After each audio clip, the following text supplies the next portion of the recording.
Back to official Akhtar Rahman sir YouTube channel. एक नए video में आपका फिर से बहुत बहुत वेलकम है। सीटेट को लेकर फिर से एक बड़ी अपडेट आ रही है दोस्तों। और अब सुप्रीम कोर्ट ने सीटेट का जो पूरा का पूरा भविष्य है वो स्टेट गवर्नमेंट पर, मतलब राज्य सरकार पर जो है वो डिपेंड कर रखा है दोस्तों। इस तरीके से यहाँ पर एक बहुत बड़ी अपडेट आ रही है। आप जिस तरीके से देख सकते हैं कि सीटेट सर्टिफिकेट अब इन शिक्षक भर्तियों में नहीं होगा मान्य। सुप्रीम कोर्ट ने जारी किया आदेश। तो देखिए, सुप्रीम कोर्ट ने इस तरीके से एक आदेश जारी किया है कि कुछ शिक्षक भर्ती ऐसी है जहां पर सीटेट का सर्टिफिकेट अब वैलिड नहीं रहेगा। इस तरीके से यहां पर बताया जा रहा है। हम इस बारे में इस वीडियो में चर्चा करेंगे दोस्तों। वीडियो में आगे बढ़ने से पहले अगर आप हमारे चैनल पर नए हो तो प्लीज़ चैनल को सब्सक्राइब कीजिए, साथ ही साथ बेल नोटिफिकेशन को ऑन कीजिए ताकि आपको आने वाले वीडियोस के नोटिफिकेशन जो है वो आसानी से मिल पाए। और अगर आप हमसे जुड़ना चाहते हो तो डिस्क्रिप्शन में जाकर आपको हमारे टेलीग्राम और व्हाट्सअप ग्रुप को ज्वाइन कर लेना है। साथ ही साथ अगर आप हमारे चैनल की मेंबरशिप हासिल करना चाहते हो तो ज्वाइन बटन को ज्वाइन कर आप हमारे चैनल की मेंबरशिप हासिल कर सकते हैं। तो प्लीज़ वीडियो को लाइक कीजिए। देखिए, इस तरीके से सुप्रीम कोर्ट ने अपना फैसला दिया है सीटेट को लेकर। केंद्रीय शिक्षक पात्रता परीक्षा के प्रमाण पत्रों की मान्यता के मामले में सुप्रीम कोर्ट के माध्यम से 30 जनवरी 2025 को एक महत्वपूर्ण फैसले को सुनाया गया है।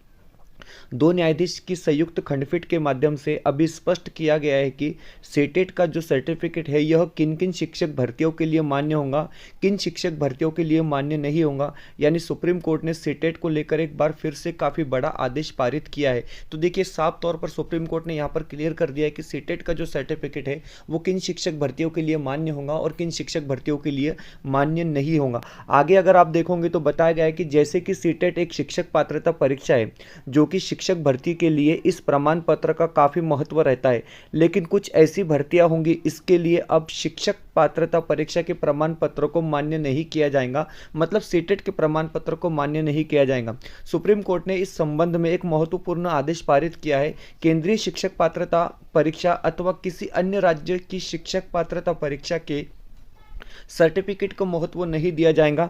पूरी जानकारी इस सीटेट के फैसले को लेकर बताया गया है। उसके बाद आगे अगर आप देखोगे तो आगे इस तरीके से बताया जा रहा है कि सीटेट को लेकर ताज़ा जानकारी आ गई है। आप सभी की जानकारी के लिए बता देते हैं, सर्वोच्च न्यायालय के जज न्यायमूर्ति जी के महेश्वरी के और राजेश बिंदल है, उनकी पीठ के माध्यम से यह फैसला सुनाया गया है कि कोर्ट के माध्यम से यह कहा गया है कि झारखंड के महाधिवक्ता की रियायत के आधार पर दिया गया जो विवादित फैसला जुलाई 2023 में भर्ती प्रक्रिया शुरू होने के बाद खेल के नियमों में बदलने को बराबर है। ठीक है, भर्ती प्रक्रिया शुरू होने के बाद अगर कोई नियम आता है तो वो खेल के नियमों की तरह हो जाता है, मतलब इस तरीके से यहाँ पर बताया गया है।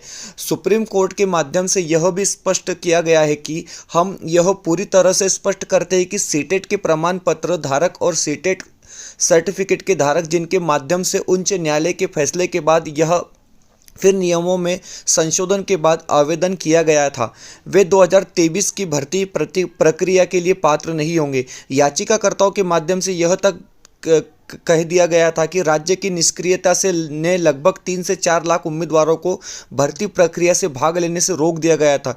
याचिकाकर्ताओं के माध्यम से उत्तर दिया गया है कि राज्य द्वारा परीक्षा आयोजित करने या फिर सीटेट को संकट योग्यता के रूप में मान्यता देने के फैसले की वजह से कई पट उम्मीदवार परीक्षा से बाहर हो चुके हैं। इस तरीके से यहाँ पर स्पष्ट रूप से बताया जा रहा है। सीटेट के संबंध में जो सुप्रीम कोर्ट का आदेश झारखंड मामले में आया है, तो आप सभी की जानकारी के लिए बता दें कि झारखंड हाईकोर्ट में सीटेट पास अभ्यर्थियों की झारखंड शिक्षक भर्ती हेतु मान्य कर दिया गया था, लेकिन सुप्रीम कोर्ट ने इस हाईकोर्ट के आदेश को रद्द कर दिया है। यह कहा है कि भर्ती के बीच में नियम नहीं बदला जा सकता। आप ठीक तरीके से समझ रहे और ना, ठीक है। उसके बाद आगे और अगर आपको दिखाना चाहेंगे हम, तो यहाँ पर इस तरीके से बताया गया है कि ये इंपॉर्टेंट चीज़ है महाराष्ट्र के लिए भी और तमाम राज्य के लिए भी कि अगर नियम में बदलाव करना है तो नोटिफिकेशन जारी होने के साथ उसमें कुछ बदलाव हो सकते हैं।